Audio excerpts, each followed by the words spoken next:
Hello everyone, আসসালামু আলাইকুম। আমি আজকে মোমো বানাবো।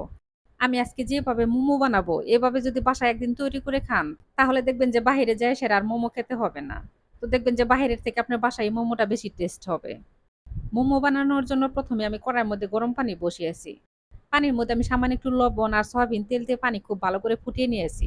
গরম পানির মধ্যে আমি ময়দা দিয়ে একটা খামির তৈরি করে নিয়েছি। তো এখন আমি এই পাশে মাংস বসাবো। আর মাংস আমি একটু হালকা করে ভেজে নিব। আপনারা চাইলে কিন্তু কাঁচা মাংস দিয়েও কিন্তু মোমোটা তৈরি করে নিতে পারবেন। এই পাশে মাংস আমি আগেই কুচি করে কেটে নিয়েছি। আর কাঁচামরিচ, পেঁয়াজ একদম কুচি, কুচি করে কেটে নিয়েছি। মাংসের মধ্যে আমি কাঁচামরিচ কুচি আর পেঁয়াজ কুচি দিয়ে দিয়েছি।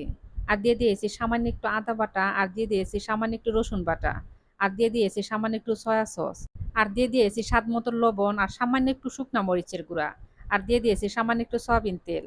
আর মাংসের মধ্যে দিয়ে দিব সামান্য একটু পানি। সামান্য একটু পানি দেওয়ার পরে এখন আমি একটু ভেজে নেব। আর যে পানিটুকু দিয়েছি ওই পানিটা শুকায় গেলে তো ভাজা হয়ে যাবে। আর এখানে কিন্তু মাংস একদম কড়া করে ভাজা যাবে না, তাহলে মাংস কিন্তু শক্ত হয়ে যাবে। এই তো ১ মিনিট থেকে ২ মিনিট একটু ভেজে নিলে সবথেকে বেশি ভালো হয়। মাংসের মধ্যে কিন্তু আমি টমেটো সস দেই নাই। তো আমার হাতের কাছে ছিল না, তার জন্য আমি দিতে পারি নাই। আপনাদের হাতের কাছে যদি টমেটো সস থাকে সেক্ষেত্রে কিন্তু অবশ্যই টমেটো সস দিবেন। টমেটো সস দিলে একটু টেস্ট বেশি হবে। ময়দা দিয়ে আগে আমি রুটি বানিয়ে নিয়েছি। রুটিটা একদম পাতলা করে কিন্তু বানাতে হবে। মোটা যেন না হয়। তারপর একটা গ্লাস দিয়ে আমি এরকম করে ছোট, ছোট করে গোল করে কেটে নিয়েছি। তো এখন আমি মোমো বানাবো। কিন্তু গ্লাস দিয়ে কাটলে মনে হলো যে মোমোটা একদম ছোট হয়ে যাবে। ১ম এ আমি কয়েকটা মোমো ছোট করে বানিয়েছি। পরে আবার বড়, বড় করে বানিয়ে নিয়েছি। আমরা শাড়ি পরার সময় যেরকম ভাঁজ দেই, ঠিক মোমোর ভাঁজটা একই রকম। মোমো ওরকম করে ভাঁজ দিবেন, তাহলে দেখবেন যে মোমোটা অনেক সুন্দর হয়ে যাবে। কিন্তু আমার মোমো বানাতে তেমন একটা সুন্দর হয় নাই, যাই হোক। কিন্তু মোমোর স্বাদটা কিন্তু ঠিকই আছে। মোমো বানানোর পরে আমি মুখটা বন্ধ করে দিব। আপনারা চাইলে মধ্যে গোল করে নিতে পারেন, অনেক ডিজাইন করেও বানাতে পারেন। কিন্তু ঠিক আমি এরকম করেই সব কয়টা মোমো বানিয়ে নিব। সব কয়টা মোমো বানানো হয়ে গেছে। এপাশে চুলার মধ্যে আমি আগেই পানি বসিয়েছিলাম, পানিও গরম হয়ে গেছে। আমি যে স্টিনারের মধ্যে মোমো বসাইছি, তো ওইটার মধ্যে আমি আগে তেল মেখে নিয়েছিলাম।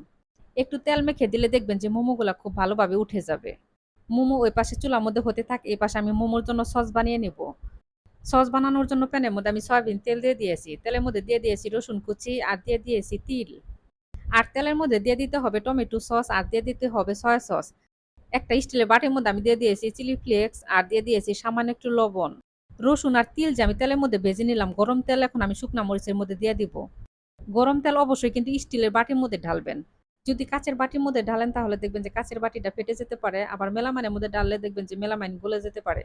তো তার জন্য স্টিলের বাটির মধ্যে ঢেলে একটু হালকা ঠান্ডা করে নিয়ে তারপরে একটা কাঁচের বাটির মধ্যে পরিবেশন করবেন।